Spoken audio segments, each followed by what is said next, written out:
Hello friend, study अड्डा के YouTube channel में आपका स्वागत है।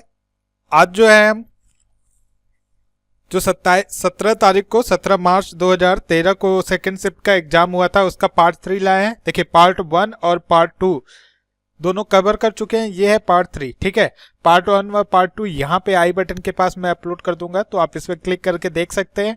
ठीक है, पार्ट 1 में हमने बात की थी जनरल नॉलेज की, पार्ट 2 में जनरल साइंस की। इसमें कुछ स्टैटिक क्वेश्चन है और जियोग्राफी के। ठीक है, तो अगर दोस्तों आप हमारे चैनल पे पहली बार आए हैं तो हमारे चैनल को सब्सक्राइब कर लें। ठीक है, सब्सक्राइब बटन के जस्ट बगल में आपको एक बेल मिलेगी, उस पर क्लिक कर दें, जिससे जो भी वीडियो हम अपलोड करें उसका नोटिफिकेशन आपको तुरंत मिल जाए। ठीक है, और अगर आपको हमारा वीडियो पसंद आए तो लाइक, कमेंट और सब्सक्राइब करना मत भूलिएगा। ठीक है, लाइक, कमेंट और शेयर जरूर कीजिए।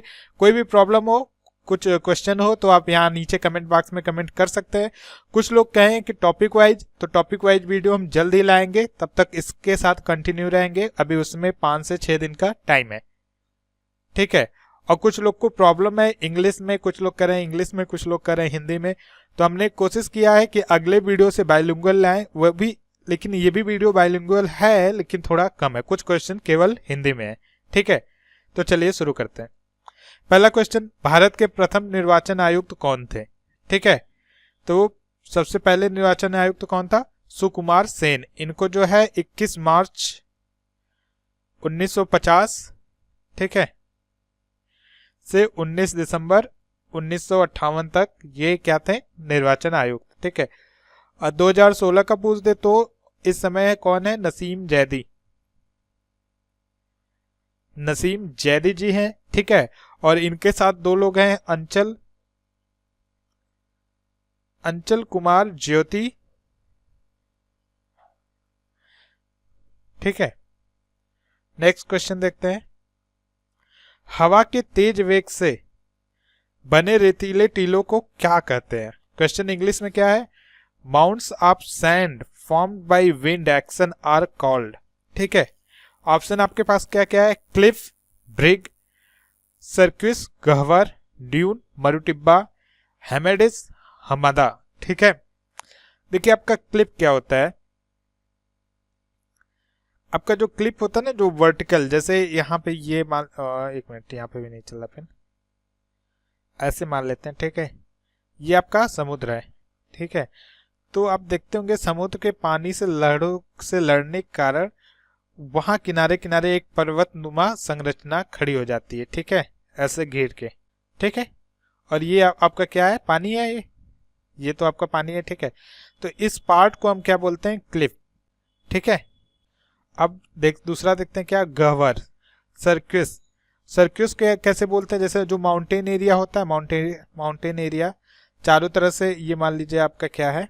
पहाड़ है। ठीक है, बीच में आप कहीं कहीं ग्लेशियर की वजह से एक ग्लेशियर वैली देखते होंगे। ठीक है, लंबी चौड़ी, इसको क्या बोलते हैं? गहवर, सर्क्यूस। ठीक है, थर्ड देखते हैं क्या? ड्यून, मरु टिब्बा। ठीक है, तो जो क्वेश्चन पूछा, हवा के तेज वेग से बने रेतीले टीलों को क्या कहते हैं? उसको क्या कहते हैं? मरु टिब्बा। हवा के तेज वेग से जो रेत उड़ उड़ के एक टीला बना देती है। ठीक है, जहां पे कुछ बाधा आती तो वहां पे रेत ऐसे ऐसे लगती जाती है। ठीक है, तो इसको क्या कहते हैं? मरु टिब्बा, ड्यून्स कहते हैं। ठीक है, हमदा किसको कहते हैं? हेमडाज। हेमडाज जो है आपको डेजर्ट लैंडस्केप, जो खाली मरुस्थल होता है ना, जहां पे कुछ नहीं होता है, केवल मरुस्थल, दूर दूर तक आपको केवल मरुस्थल ही दिखाई देंगे और कुछ नहीं, सपाट जमीन पूरी। ठीक है, उसको क्या कहेंगे? हमदा। ठीक है, तो हवा के तेज वेग से बने रेतीली टीलों क्या कहते हैं? उसको हम क्या कहते हैं? ड्यून्स। ठीक है, नेक्स्ट क्वेश्चन देखते हैं। भारत में सबसे ऊंची चोटी, इंग्लिश में क्वेश्चन कहें तो हाईएस्ट पीक। ठीक है, इसको इंग्लिश में हाईएस्ट पीक।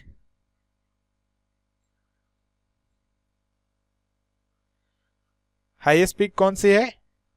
तो ये आप सब लोग को पता होगा, इसका आंसर क्या है? K2, Godwin Austen. इसको एक और नाम से जानते हैं, गॉडविन ऑस्टिन, और एक और नाम से जानते हैं, ये तो गॉडविन ऑस्टिन जानते ही है।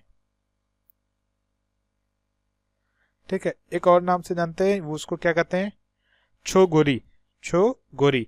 ठीक है, इसकी हाइट कितनी है? 8611 मीटर। ठीक है, और ये शायद वर्ल्ड में सेकंड नंबर पे है और भारत में फर्स्ट नंबर पे, ठीक है। और नंदा देवी जो है वर्ल्ड में 23rd नंबर पे है। इनका वर्ल्ड में पोजीशन कितना है, 23rd है, और कंट्री में अपने सेकंड है, ठीक है। और इनकी हाइट कितनी है, 7816, ठीक है। लोकेशन कहाँ है, पिथौरागढ़, उत्तराखंड, हिमालयन रीजन में, ठीक है। कहाँ पे, पिथौरागढ़, ठीक है। नंदाकोट का जो लोकेशन है वो है पिथौरागढ़, हिमालयन रीजन में, उत्तराखंड, ठीक है। और कामेट जो है सेकेंड लार्जेस्ट है कहाँ, गढ़वाल में, गढ़वाल के अंदर, केवल उत्तराखंड के अंदर, ठीक है। ये भी हिमालयन रीजन में है, ठीक है। तो हमारा आंसर क्या होगा, K2। नेक्स्ट क्वेश्चन देखते हैं। वन कटाई की दर, the rate of deforestation is high in, देखिए आपको बताना कि वन कटाई की जो वन काटने की जो रेट है वो किस एरिया में ज्यादा है, ठीक है। तो इसका आंसर क्या होगा, शीतोष्ण कटिबंध अंचल, ठीक है। वन कटाई की दर जो सबसे ज्यादा होती है कहां पे होती है, शीतोष्ण कटिबंध अंचल, टेम्परेट जोन के अंदर जो है वन कटाई की रेट सबसे ज्यादा होती है, ठीक है। ट्रॉपिकल जोन क्या होता है, उष्ण कटिबंधीय अंचल। इस जो ये एरिया है ना, इसमें वर्ष में कम से कम एक बार सूर्य की किरणें अवश्य लंबवत पड़ती है, ठीक है। जैसे आपकी ये पृथ्वी है, तो ये वाली आपकी एरिया जो है आ जाएगी ट्रॉपिकल जोन की, ठीक है, उष्ण कटिबंधीय अंचल, ठीक है। और इसमें वर्ष में साल में एक बार कम से कम सूर्य की किरणें लंबवत जरूर पड़ती हैं, ठीक है, लंबवत जरूर पड़ती हैं, जिसकी वजह से क्या होता है, यहाँ पे ताप ज्यादा होता है, ठीक है, गर्मी बढ़ जाती है, ठीक है। भारत के देश भी आते हैं। भूमध्य रेखा के दोनों ओर, ठीक है, इक्वेटर के दोनों ओर आयन वृत्तों, कर्क तथा मकर वृत्त के मध्य स्थित पृथ्वी का भाग जो होता है वो आपका उष्णकटिबंधीय अंचल होता है, ठीक है। क्या होता है, लिख देते हैं यहाँ पे, भूमध्य रेखा के दोनों ओर, इक्वेटर के दोनों ओर, कर्क तथा मकर के बीच में, कर्क तथा मकर वृत्त के मध्य स्थित पृथ्वी का भाग, मध्य स्थित पृथ्वी का भाग उष्णकटिबंधीय अंचल का आता है। और हमारा भारत कहाँ, यहाँ पे कहीं आता है, हल्का सा ऊपर की साइड, ऐसे ही इतना ना, ठीक है। मरुक्षेत्र सबको पता है, डेजर्ट एरिया, बोरियल फॉरेस्ट, उत्तरी वन, ठीक है। नेक्स्ट देखते हैं, हरित क्रांति शब्द किसने गढ़ा था, ग्रीन रिवॉल्यूशन, ठीक है।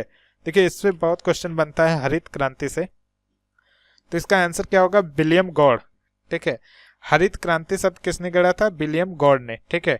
ये क्या थे, ये जब इन्होंने बनाया था उस समय United for international, sorry Hindi English सब मिक्स हो जा रहा है, डेवलपमेंट, ठीक है, के अध्यक्ष थे कौन, विलियम गॉड, और इन्होंने हरित क्रांति शब्द गढ़ा था, ठीक है। भारत में हरित क्रांति के जनक के रूप में किसको माना जाता है, भारत के अंदर जो है हरित क्रांति के जनक के रूप में किसको माना जाता है, भारत में हरित क्रांति, डॉक्टर MS स्वामीनाथन, किसको माना जाता है, डॉक्टर MS स्वामीनाथन, ठीक है, डॉक्टर MS स्वामीनाथन, ये याद कर लीजिएगा, इंपॉर्टेंट क्वेश्चन है। भारत में हरित क्रांति के जनक के रूप में किसको माना जाता है, डॉक्टर MS स्वामीनाथन। और पूरे वर्ल्ड में किसको माना जाता है, नॉर्मन बोरलॉग को, किसको माना जाता है, नॉर्मन बोरलॉग, ठीक है। ये कहाँ थे, कहाँ के थे, तो ये आपके USA के थे, कहाँ के थे ये, USA, United state of America, ठीक है। नेक्स्ट क्वेश्चन देखते हैं, अंतरिक्ष में चलने वाला प्रथम व्यक्ति कौन था, ठीक है। बहुत अच्छा क्वेश्चन है। देखिए इसमें थोड़ा सा डाउट है, इसमें वो ऑप्शन ही नहीं है, ठीक है। अंतरिक्ष में चलने वाला प्रथम व्यक्ति जो है सोवियत संघ के यूरी गैगरिन ने 12 अप्रैल 1961 को अंतरिक्ष में कदम रखा था, ठीक है। अंतरिक्ष में कदम रखा था किसने, यूरी गैगरिन ने, सोवियत संघ के, ठीक है। नील आर्मस्ट्रॉन्ग, जिनको सब लोग जानते हैं नील आर्मस्ट्रॉन्ग, 20 जुलाई 1969 को चंद्रमा में कदम रखने वाले प्रथम व्यक्ति थे। ठीक है, चंद्रमा में कदम रखने वाले प्रथम व्यक्ति थे और इनका निधन कब हुआ था? 25 अगस्त 2012। ठीक है, नेक्स्ट क्वेश्चन देखते हैं। नॉर्मल बोरलॉग कहाँ के हैं? देखिए क्वेश्चन आ गया, इतना इंपॉर्टेंट क्वेश्चन है, थोड़ा सा अब नॉर्मल बोरलॉग के बारे में हम लोग देख ही लेते हैं। ठीक है, इनको जो है हरित क्रांति का जनक कहा जाता है, पहली बात इनके बारे में। ठीक है, क्या कहा जाता है? हरित क्रांति का जनक। ये न नहीं होगा, हिंदी में गलत हो रहा है। ठीक है, ठीक है। दूसरी बात, इनको 1969 में इन्होंने खोजा था, 1970 में शांति का नोबेल पुरस्कार मिला। शांति का नोबेल पुरस्कार किसको मिला? नॉर्मन बोरलॉग को। ठीक है, 18 जुलाई 1970 को ही अमेरिकी कांग्रेस का गोल्ड मेडल मिला। ठीक है, अमेरिकी कांग्रेस का गोल्ड मेडल। ये अमेरिका के निवासी थे, तो आंसर हो जाएगा यूएस से। और इन्होंने मैक्सिको के अंदर काफी काम किए थे। ठीक है, इसके अलावा भी मैक्सिको में। ठीक है, और ये तो हो गए नॉर्मन बोरलॉग के बारे में, जो वर्ल्ड में हरित क्रांति के जनक माने जाते हैं। ठीक है, इन्होंने किसकी खोज की थी? गेहूं के जो है बौने प्रजाति की। ठीक है, गेहूं के बौनों प्रजाति की। उस समय बहुत अकाल पड़ा था, तो सब जगह यही बोया जा रहा था। ठीक है, और जो भारत में है, भारत के अंदर हरित क्रांति के जनक किसको कहा जाता है? एमएस स्वामीनाथन को। एमएस स्वामीनाथन। ठीक है, तो ये डिफरेंस आप याद रखिएगा। ठीक है, एमएस स्वामीनाथन। नेक्स्ट क्वेश्चन देखते हैं। दादा साहब फाल्के पुरस्कार सर्वप्रथम किसे मिला? ठीक है, तो दादा साहब फाल्के पुरस्कार सर्वप्रथम श्रीमती देविका रानी को मिला था। कब मिला था? 1969 में। ठीक है, किसको मिला था? श्रीमती देविका रानी को 1969 में। 2012 में जो है प्राण को देने की घोषणा की गई थी। कब की गई थी? ये घोषणा 2013 में की गई थी और उनको दिया कब? 2012 के लिए। ठीक है, 2015 में शायद, ये एक बार आप क्रॉस चेक कर लीजिएगा गूगल में, हो सकता है मैं कंफ्यूज हूं। ठीक है, शशि कपूर को दिया गया था 2015 में। ठीक है, अगर सही होगा तो नीचे कमेंट करके बताइएगा। ठीक है, 2015 में शशि कपूर को और 2016 के लिए किसको? मनोज कुमार को। ठीक है, ये दोनों आप एक बार क्रॉस चेक करके नीचे कमेंट कीजिएगा अगर कोई और नाम होगा तो। ठीक है, नेक्स्ट, बास्केटबॉल खेल में दोनों ओर कितने खिलाड़ी होते हैं? तो कितने होते हैं? 5-5। ठीक है, 5 खिलाड़ी होते हैं बास्केटबॉल खेल में। ठीक है, देखिए खेल और खिलाड़ी, मैं 2 मिनट का एक वीडियो बनाऊंगा, उसमें एक ऐसा ट्रिक दूंगा जिससे आप कम से कम 8 खेल और खिलाड़ी के नाम बड़े आराम से याद रख सकते हैं। ठीक है, तो उस वीडियो को जरूर देखिएगा, मैं 2-3 दिन के अंदर आपको प्रोवाइड करा दूंगा। ठीक है, तो अगर आपको हमारा वीडियो पसंद लगा हो तो लाइक, कमेंट और शेयर जरूर कीजिएगा। हाँ दोस्तों, जो भी आपकी क्वेरी है नीचे कमेंट बॉक्स में कमेंट कीजिए, जरूर सॉल्व होगी। जैसे 2 क्वेरी, एक क्वेरी थी इंग्लिश में। ठीक है, तो मैं कोशिश करूंगा बाइलिंगुअल के लिए। ठीक है, सेकंड क्वेरी थी सब्जेक्ट वाइज, तो उसको भी मैं कंप्लीट करने की कोशिश करूंगा। थैंक यू दोस्तों।